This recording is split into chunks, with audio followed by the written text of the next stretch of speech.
প্রিয় ভাই ও বোনেরা, আজকের বিষয় অগ্নিতে বাপ্তিস্ম কথার অর্থ কি।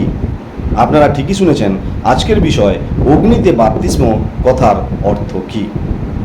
বাইবেল আমাদেরকে অগ্নিতে বাপ্তিস্ম সম্বন্ধে কি শেখায়। চলুন আজকের এই বিষয় নিয়ে আমরা আলোচনা করি। প্রথমে আমি বলতে চাই, এই ধরনের ভিডিও বানানোর পেছনে আমার একটাই উদ্দেশ্য, যেন সঠিক শিক্ষা আপনাদের কাছে তুলে ধরতে পারি। চলুন আমরা এই বিষয় নিয়ে আলোচনা করি। যদি আমরা মথি তার 3 অধ্যায় 11 পদ পড়ি, সেখানে আমরা দেখতে পাই লেখা আছে, আমি তোমাদিগকে মন পরিবর্তন নিমিত্ত জলে বাপ্তাইজ করিতেছি বটে, কিন্তু আমার পশ্চাৎ যিনি আসিতেছেন তিনি আমা অপেক্ষা শক্তিমান, আমি তাহার পাদুকা বহিবারও যোগ্য নহি, তিনি তোমাদিগকে পবিত্র আত্মা ও অগ্নিতে বাপ্তাইজ করিবেন। প্রিয় ভাই বোনেরা, এখানে যোহন তিনি বলছেন যে আমার পরে যিনি আসেন, আমার পরে কে আসছেন? প্রভু যীশু আসছেন।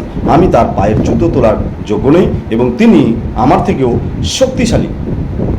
তিনি যখন আসবেন, তিনি তোমাদেরকে প্রথমে পবিত্র আত্মায় বাপ্তিস্ম দেবেন এবং তারপরে অগ্নিতে বাপ্তিস্ম দেবেন। তো এখানে দুটো বিষয় আছে, এক পবিত্র আত্মায় বাপ্তিস্ম এবং 2 হচ্ছে অগ্নিতে বাপ্তিস্ম। কিন্তু আজকের টপিক অগ্নিতে বাপ্তিস্ম কথার অর্থ কি। চলুন আমরা আর একটি বাক্য দেখি এবং তারপরে আমরা আলোচনায় যাই। প্রথম করিন্থীয় তার 10 অধ্যায় 1 এবং 2 পদ চলুন আমরা পড়ি। কি লেখা আছে? লেখা আছে, কারণ হে ভাতৃগণ, আমার ইচ্ছা নয় যে তোমরা অজ্ঞাত থাকো, যে আমাদের পিতৃপুরুষেরা সকলে সেই মেঘের নিচে ছিলেন ও সকলে সমুদ্রের মধ্য দিয়া গমন করিয়াছিলেন এবং সকলে মসির উদ্দেশ্যে মেঘে ও সমুদ্রে বাপ্তাইজিত হইয়াছিলেন। প্রিয় ভাই বোনেরা, এখানে বাপ্তাইজিত হওয়ার অর্থ আমরা পেয়েছি এবং দুটো বিষয় পেয়েছি, এক হচ্ছে মেঘের আর 2 হচ্ছে সমুদ্রের। তাহলে আপনারা কি বলবেন? মেঘেরও বাপ্তিস্ম আছে, আবার সমুদ্রেরও বাপ্তিস্ম আছে, কিন্তু অ্যাকচুয়ালি তা নয়। এখানে বিষয় হচ্ছে কনটেক্সটে আছে ইসরায়েলীয়রা। মসি ইসরায়েলীয়দেরকে ফরৌনের হাত থেকে তিনি তাদেরকে উদ্ধার করেছিলেন এবং তাদেরকে যখন তিনি মেঘের নিচ দিয়ে নিয়ে গিয়েছিলেন তখন হয়ে গেল মেঘের বাপ্তিস্ম, যখন তিনি তাদেরকে লাল সমুদ্রের মাঝখান দিয়ে নিয়ে গিয়েছিলেন তখন হয়ে গেল সমুদ্রের বাপ্তিস্ম। এটা কথার কথা, বাইবেলে বিভিন্ন জায়গায় এইভাবে ব্যবহার করা হয়েছে। কিন্তু যদি আমার এখানে একটা প্রশ্ন, যদি এখানে বলা হয় যে ইসরায়েলীয়রা এবং মসি তিনি সমুদ্রে বাপ্তিস্ম নিয়েছিলেন, তাহলে সমুদ্রে তো ফরৌনের সেনাবাহিনীরাও ছিল, তাহলে তারাও কি বাপ্তিস্ম নিয়েছিল? না।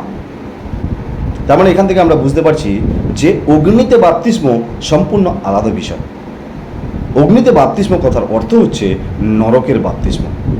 কারণ বাইবেল আমাদেরকে এটা শেখায় যে স্বর্গ, মর্ত এবং পৃথিবীর চাবিকাঠি প্রভু যিশুর হাতে। তাই আপনাকে এবং আমাকে প্রভু যিশু তিনি পবিত্র আত্মায় যেমন বাপ্তিস্ম দিতে পারেন, তেমনি আপনাকে ও আমাকে তিনি নরকের আগুনেও তিনি পাঠাতে পারেন। আর এখানে অগ্নির বাপ্তিস্ম কথার অর্থ হচ্ছে নরকের আগুনের বাপ্তিস্মের কথা বলা হয়েছে। প্রিয় ভাই ও বোনেরা, আপনারা এবং আমরা কখনোই চাই না যেন আমরা নরকে যাই। যখন আমরা প্রভু যিশুকে বিশ্বাস করেছি, তার বাক্য মেনে জীবনধারণ করছি, তখন আমরা নরকে যাব না, তখন আমরা স্বর্গে যাব।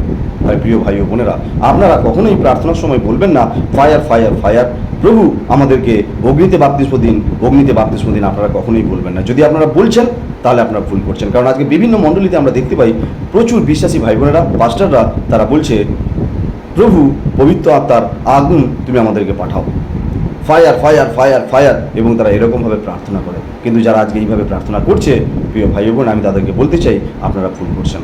আপনারা এইভাবে বলতে পারেন না। প্রভু যিশু আপনাদেরকে আশীর্বাদ করেছেন যাতে আপনারা স্বর্গে যেতে পারেন, আপনাদেরকে নরকে পাঠানোর জন্য নয়। কিন্তু এখানে যে অগ্নির বাপ্তিস্মের কথা উঠেছে, সেই অগ্নির বাপ্তিস্ম হলো নরকের আগুনের কথা বলা হয়েছে। তাদেরকে নরকের আগুনে পাঠানো হবে যারা প্রভু যীশু খ্রিস্টকে বিশ্বাস করেনি, মন ফেরায়নি এবং তারা এখনো পর্যন্ত পাপে পড়ে আছে।